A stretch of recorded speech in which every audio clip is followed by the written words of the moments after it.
आज हम करेंगे अस्तर वाले लाइनिंग वाले पैंट की कटिंग स्टिचिंग, जिसमें फ्रंट साइड में प्लेट रहेगी, क्योंकि कमेंट आए थे प्लेट वाली पैंट की कटिंग स्टिचिंग बताएं विद लाइनिंग। तो यहाँ पे ढेर सारे सूट आए हुए हैं, इनको हम हटा देंगे। मेन हम करेंगे इस वाले पैंट की कटिंग स्टिचिंग। बाकी सूट मैं आपको कल की वीडियो में दिखाऊंगी या फिर उससे अगली वीडियो में। फ़िलहाल मैं इसको प्रेस कर लेती हूँ, क्योंकि दोनों में कपड़े में प्रेस करना होता है कटिंग से पहले। ये जाम कॉटन का कपड़ा है, तो यहाँ पे मैंने 4 फोल्ड करके रखा है, इसी के ऊपर अस्तर को रख लिया है ताकि अस्तर भी प्रेस हो जाए और वो मेन फैब्रिक भी प्रेस हो जाए। यहाँ पे आप देखो मैं गर्मी में कितना ज़्यादा गर्मी में काम कर रही हूँ। मैं पीछे साइड से बिल्कुल पसीने में भीगी हुई हूँ, दिख भी रहा होगा आपको कैमरे में, क्योंकि बहुत सारे लोग कह रहे हैं ऐसे कैसे हो सकता है, आप पंखा स्लो चला के काम करते हो। तो आप खुद ही देख लो। पता है तेज पंखे में काम इसलिए नहीं होता, कपड़ा बार बार उड़ता है तो वो सेट करने में उसी में टाइम वेस्ट हो जाता है। तो इसलिए मैं ना फ़ैन ऑफ करके या स्लो करके ही काम करती हूँ। यहाँ पे कपड़ा 4 फोल्ड कर लिया है। कपड़े में कान देखो कितनी ज़्यादा कान है, तो इस तरह का कपड़ा ना काफ़ी वेस्ट हो जाता है कान वाला। 4 फोल्ड में मैंने कपड़े को रखा है, 2 इंच छोटा बड़ा नहीं रखा है, पर हम कटिंग वैसे ही करेंगे जैसे हम करते हैं। यहाँ पे भी मैं ऐसे ही करूँगी, 2 इंच एक्स्ट्रा रखूँगी बैक आसन को, ठीक है। तो मेन हम यहाँ पे निशान लगा लेंगे सीधा सीधा, यहाँ से मैं कपड़ा यूज़ करूँगी। अब इंची टेप 1 इंच में बाहर की ओर निकालूँगी, क्योंकि ये बेल्ट वाला बनाएंगे हम, मतलब अलग से बेल्ट लगाएंगे और फ्रंट में प्लेट डालेंगे। इंची टेप 1 इंच बाहर निकाला, रेडी लेंथ लगाएंगे 39 इंच है कस्टमर की, 39 पे मैंने मार्क कर दिया। 1 इंच माइनस कर दिया है ऊपर की ओर, इंची टेप बाहर की ओर निकाल दिया, क्योंकि जब बेल्ट अटैच होगी तो वो 1 इंच हमारा कंप्लीट हो जाएगा। जब भी हम प्लेट डालते हैं फ्रंट साइड में तो बेल्ट हमें अलग से लगाना पड़ता है। नीचे 2 इंच मैंने छोड़ दिया फोल्ड करने के लिए मार्जिन, ठीक है। अब हमने इस साइड से भी चेक करना है कि लेंथ हमारी इक्वल आ रही है कि नहीं। गर्मी इतनी ज़्यादा है फिर भी मुझे काम करना पड़ रहा है। यहाँ पे सीधा निशान थोड़ा सा टेढ़ा लगा था तो वो मैंने वापस से सीधा किया। अब हमें चाहिए हिप राउंड का 4th पार्ट, तो जो हिप होगा उसको हम 4 से डिवाइड करेंगे, प्लस उसमें 3 इंच करेंगे, ठीक है। लाइनिंग वाला है तो आप ½ इंच एक्स्ट्रा भी ले सकते हो। फिर मैं यहाँ पे आसन लूँगी, तो आसन में लूँगी 12 इंच। 1 इंच इंच टेप बाहर की ओर निकाल रखा है, तो 1 इंच हमारा बेल्ट अटैच होगा, टोटल आसन 13 इंच हो जाएगा, ठीक है। अब यहाँ से पहले मैं सीधा कर लूँ साइड से, क्योंकि यहाँ से भी कान है इस कपड़े में। अब इस निशान के हिसाब से करेंगे ड्राफ्टिंग। 12 इंच पे यहाँ भी निशान लगा दिया। यहाँ पे ना थाई का मेज़रमेंट लेना होता है, मैं हर वीडियो में कहती हूँ, फिर भी आप कंफ्यूज होते हो। थाई कस्टमर की 28 है तो हाफ़ करेंगे 14 आएगा, प्लस इसमें 1 इंच की बजाय 1.5 इंच करेंगे, क्योंकि ये अस्तर वाला पैंट है। क्योंकि ½ इंच अस्तर वाले पैंट में हमें लूज़ रखना चाहिए, नहीं तो वो टाइट हो जाएगा पैंट और कंफर्टेबल भी नहीं रहेगा। तो इसलिए अस्तर वाले में थोड़ा लूजिंग रखें, ½ इंच या 1 इंच भी रख सकते हो आप। तो यहाँ पे 14 प्लस 1.5 इंच 15.5 पे मैंने निशान लगा दिया है, ठीक है। बहुत सारे लोग यहाँ पे थाई का माप ही नहीं लेते हैं, बस अंदाजे से लगा देते हैं कि भी 2 इंच ले लो 1.5 इंच ले लो। वो मेरा मेथड नहीं है। यहाँ पे जो बॉडी का पार्ट आएगा उसी का हम मेज़रमेंट लेंगे। इस जगह पे थाई का हिस्सा आता है ना, पहनते हैं तब, तो वही चीज़ लेंगे, है ना। तो मैं बस आपको अपना मेथड बता रही हूँ, क्योंकि मैं बॉडी स्ट्रक्चर के हिसाब से चलती हूँ। फिर नीचे की ओर कंपलसरी है इस साइड से 2.5 इंच लेना। 2.5 इंच मतलब छोड़ के फिर हम बॉटम का निशान लगाते हैं। यहाँ पे भी आपको कन्फ्यूज़न रहता है कि 2.5 क्यों लेते हैं। 2.5 इंच छोड़ देते हैं ताकि पैंट का शेप लगा सकें, ठीक है।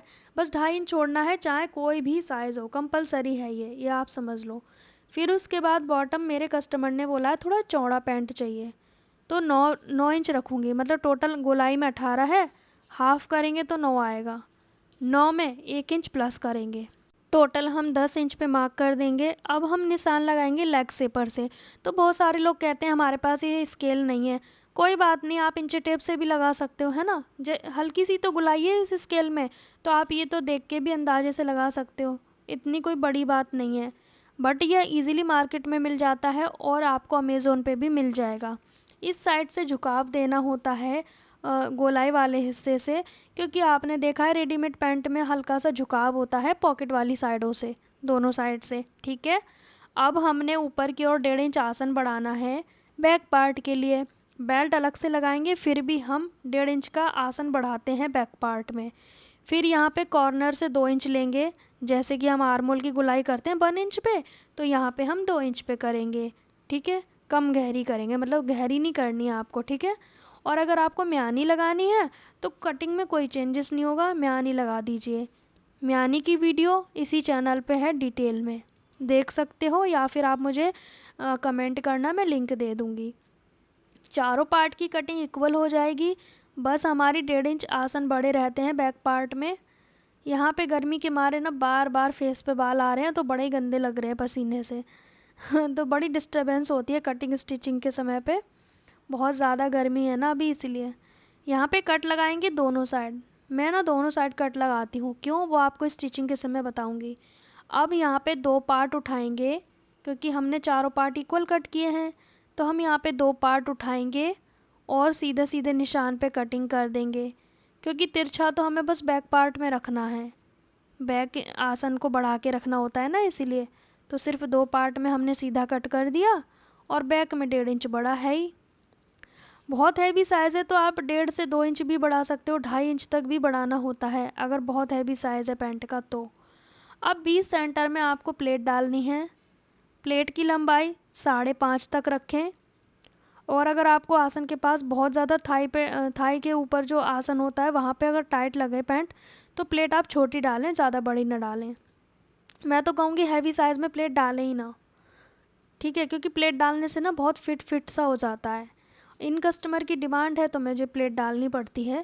बाकी अस्तर को हमने 4 पार्ट में ले लिया 4 फोल्ड में, और बस 4 टुकड़े कर दिए अस्तर के, पर होने चाहिए हमारी जो पैंट की कटिंग है उससे बड़े। मैंने यहाँ पे 2-3 सूटों की भी कटिंग की वीडियो शूट करी है, जो कि आपको नेक्स्ट डे में मिलेगी, पर अभी फ़िलहाल मैंने कटिंग करी है, रात का टाइम है, अब मिलेंगे सुबह। गुड मॉर्निंग अगेन, कैसे हो आप सब। तो यहाँ पे अब हम करेंगे स्टिचिंग, जो हमने कल कपड़े कटिंग किए थे उन सभी कपड़ों की स्टिचिंग करेंगे, बट मैं आपके साथ शेयर कर रही हूँ पैंट की स्टिचिंग। तो अस्तर वाले 4 पार्ट में से 2 पार्ट लेंगे, और इसके ऊपर फ्रंट के पार्ट को रख देंगे। यहाँ पे एक ग्लेस कॉटन का कपड़ा है, जाम कॉटन, ग्लेस कॉटन बोलते हैं जिसे, तो फ़िलहाल इसमें उल्टा सीधा पता चलता है, लेकिन आप प्लेन कपड़े में बना रहे हो जिसमें उल्टा सीधा नहीं पता चलता है, तो पहले आप निशान लगा लें, वरना आपके पार्ट एक साइड के ही बन जाएंगे। तो इस चीज़ का ख़ास ख्याल रखें। यहाँ से 2.5 इंच मैंने दूरी पे अस्तर से रखा है पैंट को। अब सुई धागे की सहायता से कच्चा करेंगे, चारों तरफ से सुई धागे की सहायता से कच्चा करना है।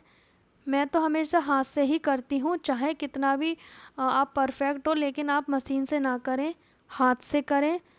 जल्दी तो हो ही जाता है, संभालने का झंझट भी नहीं रहता है, और इतनी ज़्यादा फिनिशिंग आएगी इस तरीके से जब आप लाइनिंग की पैंट बनाओगे। मैंने यहाँ पे कच्चा कर लिया। साइड से 2.5 इंच छोड़ के मैंने पैंट के कपड़े को रखा है, ध्यान से देखें, नहीं तो गलतियाँ हो सकती हैं, वो मैं भी आगे बताऊंगी आपको कहाँ पे गलती हो सकती है। अब अस्तर को हम कट कर देंगे फिनिशिंग के साथ। देखा आपने कितना अच्छे से अस्तर लगा है, कोई झोल वोल का झंझट ही नहीं है। अब दूसरे पार्ट को भी सेम रखेंगे। कुछ लोग ये गलती करते हैं कि इस तरह से तिरछा रख देते हैं, बट ये रॉन्ग तरीका है। ठीक है, आपको ऐसे रखना है जैसे कटिंग के समय 2.5 इंच हमने साइड से छोड़ा होता है ना, उसी हिसाब से। उससे होगा ये कि स्ट्रेट रखा जाएगा ये कपड़ा हमारा। दूसरे पार्ट को भी ऐसे ही रखेंगे, चारों पार्ट सेम तरीके से हम कच्चा कर लेंगे और अस्तर साइड से कट कर देंगे। प्लेट को डार्क करेंगे दोनों पार्ट पे।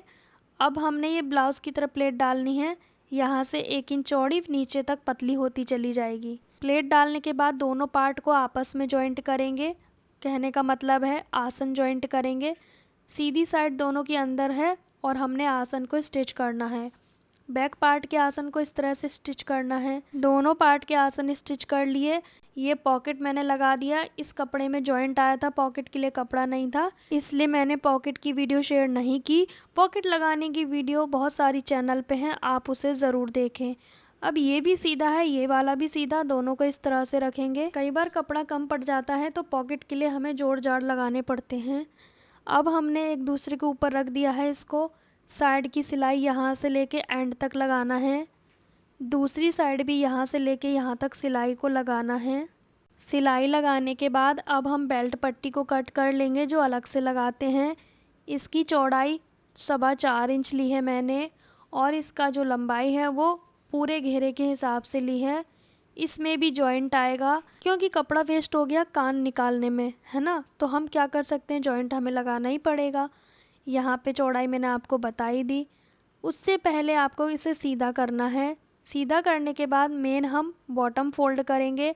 तो मैंने कट यहाँ पे भी लगाया था और साइड से भी लगाया था, ताकि हम इस तरह से निशान लगा सकें इस कट के हिसाब से। अब इस कट के हिसाब से हम निशान पे फोल्ड करेंगे, क्योंकि ये जो जॉइंट है ना सेंटर का, ये आमने सामने हो, ऐसा ना हो कि साइड को जा रहा है जॉइंट। पिन से सिक्योर कर लेंगे। साइड के जो कट हैं उसको हम अच्छे से सेट करके रखेंगे और क्रीज बना के निशान लगा लेंगे। इस साइड पे भी ये कट है, इसे भी हम इस तरह से रखेंगे, क्रीज बना के निशान लगा लेंगे।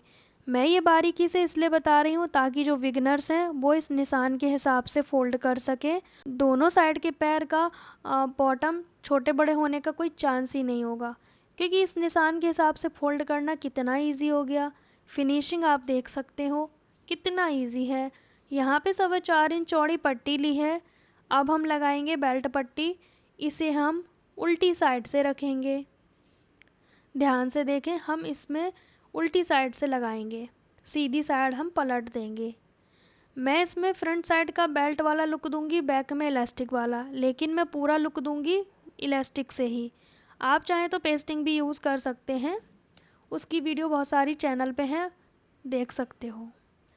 यहाँ पे हमने उल्टी साइड से स्टिच कर लिया।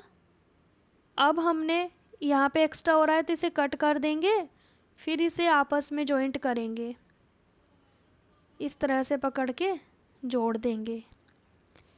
फिर इस गैप को भी बंद कर देंगे, ये वाला हिस्सा ऐसे, ठीक है। उसके बाद इसे हम सिल चुके हैं, फिर इस तरह से पलटेंगे और ये मार्जिन वाली जगह पे सिलाई लगाएंगे। यहाँ पे आप देखें, इससे ये बैठ जाएगा सिलाई लगाने से। पूरे राउंड पे सिलाई लगा देंगे फिनिशिंग से। अब हमने इलास्टिक ली है हिप राउंड से 12 इंच कम। 12 इंच कंपलसरी है कम करना, और बहुत ही लूज़ पहनते हैं तो आप 10 इंच कम करें, ठीक है, माइनस। यहाँ पे मैं फ्रंट में बेल्ट बनाऊंगी लेकिन इलास्टिक से, क्योंकि पेस्टिंग कई बार धुलने के बाद ना वो अंदर घुली घुली सी हो जाती है, वो बेकार हो जाती है, फिर लूज़ लटकने लगती है। तो मैं इलास्टिक से ही इसका लुक दूंगी। और पेस्टिंग भी मैं यूज़ करती हूँ कई पैंटों में, बट इसमें मैं नहीं करूँगी। यहाँ पे जॉइंट पे इलास्टिक को रख के चेक किया कितनी विड्थ रखनी है, इजीली इलास्टिक चला जाए उसके हिसाब से। फिर हमने पिन से सिक्योर कर दिया। 4 जॉइंट होते हैं, 2 आसन के, 2 साइड के, चारों जॉइंट आमने सामने आने चाहिए। पिन लगा के हमने नेफे को फोल्ड कर लिया। अब आप देखो कितनी फिनिशिंग से फोल्ड हुआ है, जबकि बैक साइड में ये तिरछा कट होता है, लेकिन फिर भी फिनिशिंग से फोल्ड हुआ है। मेरे इस मेथड से परफेक्ट पैंट बनेगा। यहाँ पे 2 इंच मैंने गैप छोड़ा है, इलास्टिक को डाल देंगे पूरे राउंड पे और फिर आपस में इलास्टिक को जॉइंट कर देंगे। इलास्टिक डालने के बाद आपको क्या करना है ध्यान से समझें। आसन की दोनों साइड पे, जो फ्रंट का आसन है ना, उसकी दोनों साइड पे मैं 5.5 इंच का निशान लगाऊंगी। आसन के इस साइड, आसन की दूसरी साइड। ध्यान से देखें मैं कैसे निशान लगा रही हूँ, क्योंकि मुझे 11 इंच तक बेल्ट का लुक देना है, प्लेन रखना है, बाकी में इलास्टिक। अगर आपको 12 रखना है, 13 रखना है, तो उस हिसाब से आपको करना होगा। मान लीजिए 14 आपको प्लेन रखना है, 14 इंच, तो 7 इंच इस साइड निशान लगाना है, 7 इंच दूसरी साइड, आसन की दोनों साइड पे, ठीक है। प्लेन कर लेना है उस जगह पे इलास्टिक को। सिलाई लगाने से पहले प्लेन कर लिया मैंने, फिर दोनों साइड पे सिलाई लगा दी। ये जो निशान दिख रहे हैं चौक के, यहाँ पे मैंने सिलाई लगा रखी है दोनों साइड पे, और बीच में आसन का है, देख सकते हो आप। बैक साइड में जो इलास्टिक है, अब इसको इस तरह से स्ट्रेच करेंगे ताकि जो गैदर है वो इक्वल हो जाए पूरे राउंड पे, और खींच के इसमें सिलाई लगाएंगे। कैसे, चलिए मशीन पे सिखाते हैं आपको, क्योंकि बहुत सारे लोगों से इलास्टिक घूम जाता है ना। तो आपको सुई नीचे करके खींचना है, फिर आपको प्रेस करते हुए हाथ से इलास्टिक को सीधा करना है, और फिर आपको सिलाई लगानी है। खींचोगे तभी आपको प्रेस करना है, तभी आपकी जो इलास्टिक है जो घूमी हुई है वो सही हो जाएगी। और ध्यान रहे सुई नीचे होनी चाहिए जब आप खींच रहे होगे, वरना आपके हाथ में लग सकती है। ख्याल रखें इस चीज़ का, क्योंकि बिगनर्स होते हैं ना, तो उनसे ये गलतियाँ होने का चांसेस रहते हैं। तो जहाँ पे मैंने निशान लगाया था वहीं पे मैं आ गई हूँ, और उसके बाद इलास्टिक स्ट्रेच नहीं होगा, क्योंकि हमने सिलाई जो लगाई है दोनों साइड पे, देखो आप जितना आपको प्लेन रखना है आप उतना प्लेन रखें और फिनिशिंग के साथ कंप्लीट करें। अब आसन की पास सिलाई लगाने से पहले ध्यान देना है आपको, यहाँ पे ध्यान से देखें, ये जो मार्जिन है ना इस साइड पे है, तो यहाँ पे भी इस साइड पे ही होना चाहिए। मतलब मार्जिन जो है आसन का दो एक ही साइड होना चाहिए, इस चीज़ का भी ध्यान रखना है। छोटी छोटी चीज़ें आपको ध्यान रखनी है, तभी आपकी परफेक्ट पैंट बनेगी। बहुत ही आसान तरीका मैं शेयर कर रही हूँ पैंट की कटिंग स्टिचिंग का, वो भी विद लाइनिंग। कोई भी बना लेगा इस वीडियो को देखकर। कोई प्रॉब्लम आए तो आप मुझसे क्वेश्चन करें, 10 बार 20 बार 1000 बार क्वेश्चन करें, मैं आपको रिप्लाई भी दूंगी और आपका सोल्यूशन भी दूंगी। यहाँ पे बिना प्रेस करे हमारी पैंट बन के कम्प्लीट है। मैं ना प्रेस जब करती हूँ जब कस्टमर लेने आते हैं, तो अभी आप बिना प्रेस के देख लो किस तरह का पैंट ये बना है। नीचे से बॉटम थोड़ा चौड़ा रखवाया था कस्टमर ने, तो वही रखा है मैंने। फाइनली ये बन के कम्प्लीट हो चुका है। सिलाई ऐसी करो कि सिलने के बाद लगे कि प्रेस किया हुआ है। तो ये हमारा स्ट्रेट पैंट बन के कम्प्लीट है। पैंट की कटिंग स्टिचिंग आपको अच्छी लगी है तो वीडियो को लाइक शेयर तो करना है, प्लस में ढेर सारे कमेंट करने हैं। अब मैं दोनों कुर्तियों की वीडियो शूट करूँगी, क्योंकि कटिंग की वीडियो शेयर करी है तो स्टिचिंग की भी करूँगी। Bye bye.